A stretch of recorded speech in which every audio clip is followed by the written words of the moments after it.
হ্যাঁ হ্যাঁ, দেখো আমরা ফাইনালি চলে এসেছি। আর এই যে আমার দিদাকে দেখো, দিদা এখন রান্না করছে। এই যে দেখো এখন রান্না বসিয়েছে। কি রান্না করছে দিদা এখন? ডাল হয়েছে,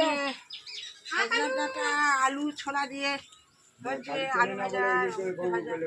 সব অনেক রান্না হয়েছে। এখন খুব খিদে পেয়ে গেছে, এখন আমরা খাবো।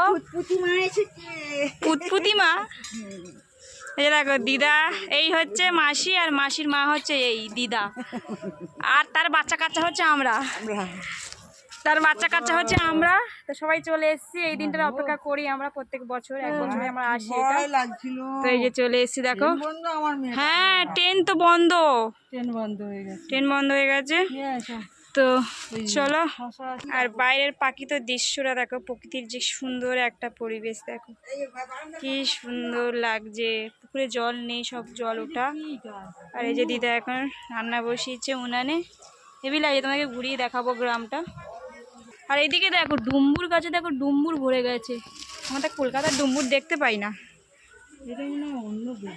এই যে দেখো কত ডুম্বুর হয়েছে গাছে, ভরে গেছে ডুম্বুর।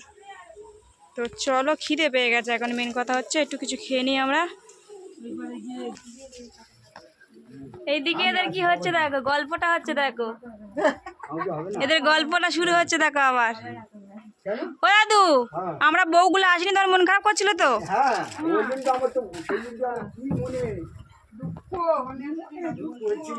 ওই জন্য আমরা চলে এসেছি তাড়াতাড়ি করে। চোখের জলে নাকের জলে করে খেয়েছে, আমি ওই জন্য করে বলি দিদা ওই জন্য 10 দিন আগে থেকে চলে এসছে। দিদা 10 দিন আগে চলে এসছে। জোগাড় করে নে, সকালবেলা রান্না করবো। ওরা